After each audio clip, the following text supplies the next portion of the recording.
আমি 26 দিন জেলে ছিলাম। আমি 28 দিন জেলে ছিলাম। আমি 9 মাস জেলে ছিলাম।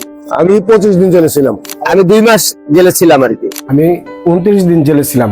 আমার হাজবেন্ড 2 মাস জেলখানায় ছিল। আমি 2 মাস 4 দিন জেলে ছিলাম। আমি 29 দিন জেলে ছিলাম। আমি 39 দিন জেলে ছিলাম। জননিরাপত্তা আইনে জেলে ছিলাম 45 দিন। আমরা গত 17টি বছর আমি ঢাকা 14 আসনের সকল বিএনপির নেতা কর্মী, তৃণমূল পর্যায়ে এবং এলাকাবাসী যারা নির্যাতিত ছিলেন তাদের পাশে থেকে আমি এই যে আজকে যারা নির্যাতিত আপনারা দেখছেন এদের পাশে থেকে তাদেরকে ঐক্যবদ্ধ করে তাদেরকে তাদের পরিবারের প্রতি আমার সহায়তা, সহযোগিতা, মানবিক সহযোগিতা, এমনকি তাদের সন্তানদের শিক্ষাবৃত্তি সহ আইনি সহায়তা তাদেরকে আগলে রেখেছিলাম।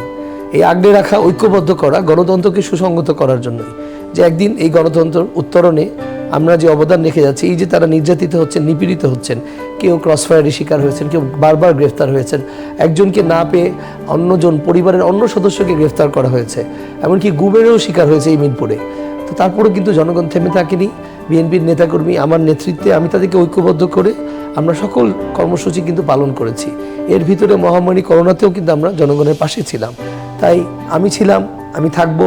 যেভাবে গত 17টি বছর সবাইকে একটি পরিবারের মতো আমি আগলে রেখেছি, ঠিক একইভাবে আগামীতে ফুটবল মার্কে আমাকে নির্বাচিত করলে আমি মিরপুরবাসীর জন্য পাশে থেকে তাদের ন্যায় অধিকার, সাংবিধানিক অধিকার এবং তাদের বাক স্বাধীনতা সহ সকল অধিকার, মৌলিক অধিকার সমুন্নত রেখে তাদের নিশ্চয়তা দিব যে একটি পরিবার, একটি মিরপুর, আমরা সবাই সেই পরিবারের সদস্য, প্রত্যেকের অধিকার এখানে সমান, কেউ আমরা বৈষম্যর শিকার হব না এবং তরুণ প্রজন্ম, আগামী প্রজন্মকে এই বাংলাদেশ বিনির্মাণে আমরা তাদের মেধাকে কাজে লাগিয়ে আমরা একটি স্বনির্ভর সমৃদ্ধ বাংলাদেশ গড়ে তুলব।